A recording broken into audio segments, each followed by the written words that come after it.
नमस्कार, आप देख रहे हैं बिहार तक। मैं हूं आपके साथ सुकन्या सिंह। बिहार में नियोजित शिक्षकों के ट्रांसफर से संबंधित नियमावली तो जारी हो गई। उसके बाद उम्मीद थी कि इस नई नियमावली के बाद जो नियोजित शिक्षक हैं उनको ट्रांसफर में आसानी होगी, लेकिन जो नई नियमावली आई है उस पर शिक्षक संघ ने आपत्ति जता दी है। पूरा मामला क्या कुछ है, आइए आपको बताते हैं। परिवर्तनकारी शिक्षक महासंघ के प्रदेश महामंत्री ने इस पूरे मामले पर आपत्ति जताई है और आपत्ति जताने के बाद उन्होंने क्या कुछ बयान दिया वो जरा सुनिए। राज्य के शिक्षकों के स्थानांतरण को लेकर जो अधिसूचना विभाग ने जारी किया है वह केवल एक छलावा है।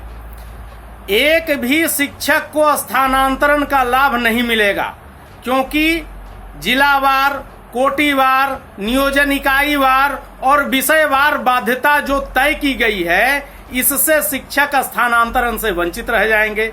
साथ ही साथ आवेदन के पात्र वही शिक्षक होंगे जिनके प्रमाण पत्रों की जांच हो चुकी है, जबकि वस्तु स्थिति यह है कि राज्य के शिक्षकों के प्रमाण पत्रों की जांच निगरानी द्वारा चल रही है। इसके अलावा जिन शिक्षकों का वेतन भुगतान अद्यतन है, केवल वही इसके पात्र होंगे, जबकि वास्तविकता यह है कि राज्य के अल्प वेतन भोगी शिक्षक महीनों तक बिना वेतन के रहते हैं। इस तरह से झूठ का एक पुलिंदा विभाग के द्वारा शिक्षकों के सामने रखा गया है। ये केवल शिक्षकों को भरमाने की एक चाल है। परिवर्तनकारी शिक्षक महासंघ इन त्रुटियों के निराकरण हेतु जल्द ही मुख्यमंत्री का दरवाजा खटखटाएगा। चलिए, जो ईमेल मुख्यमंत्री को भेजी गई है, जो चिट्ठी मुख्यमंत्री को लिखी गई है, वो भी आपको दिखाते हैं और किन मुद्दों पर परिवर्तनकारी शिक्षक महासंघ को आपत्ति है वो भी जान लेते हैं। रिक्तियों के आकलन में जिलावार, नियोजन इकाईवार, विषयवार और कोटिवार बाध्यता के कारण बड़ी संख्या में शिक्षक स्थानांतरण के लाभ से वंचित रह जाएंगे। इसके अलावा नियमावली के अंतर्गत जिस शिक्षक की नियुक्ति दिव्यांग के लिए आरक्षित पद के विरुद्ध हुआ है, वही दिव्यांग श्रेणी में माने जाएंगे। इसका मतलब ये कि सेवा अवधि के दौरान जो लोग दिव्यांग हुए हैं, जिन्होंने अपने अंग खोए हैं, वैसे शिक्षकों को दिव्यांग की श्रेणी में नहीं रखना अनुचित है। इसके अलावा एक और मुद्दे पर जो शिक्षक संघ है उसको आपत्ति है। आपत्ति ये है कि प्रमाण पत्रों की जांच निगरानी विभाग कर रहा है और हजारों की संख्या में ऐसे नियोजित शिक्षक हैं जिनके प्रमाण पत्रों की जांच चल रही है।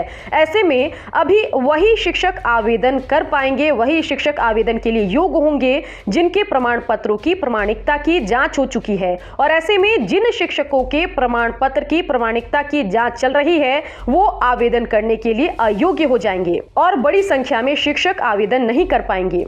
एक और आपत्ति महासंघ को यह है कि जो नियोजित शिक्षक हैं महीनों तक उनका वेतन नहीं आता है और दूसरी ओर अद्यतन वेतन भुगतान की शर्त रख दी गई है, ये उनको गलत लग रहा है। इसके अलावा परिवर्तनकारी शिक्षक महासंघ को इस बात से भी आपत्ति है कि पति पत्नी में से एक को राज्य सरकार या केंद्र सरकार के अधीन या स्थानीय निकाय के अंतर्गत कार्यरत रहने पर ही स्थानांतरण में प्राथमिकता दी जाएगी, जबकि संविदा पर कार्यरत रहने के मामले में ये प्रावधान लागू नहीं होगा।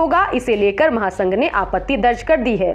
साथ ही जिन शिक्षकों पर विभागीय कार्रवाई चल रही है उनको भी इस नई नियमावली में ट्रांसफर फैसिलिटी से दूर रखा गया है। वो ट्रांसफर के लिए आवेदन करने के लिए योग्य नहीं है।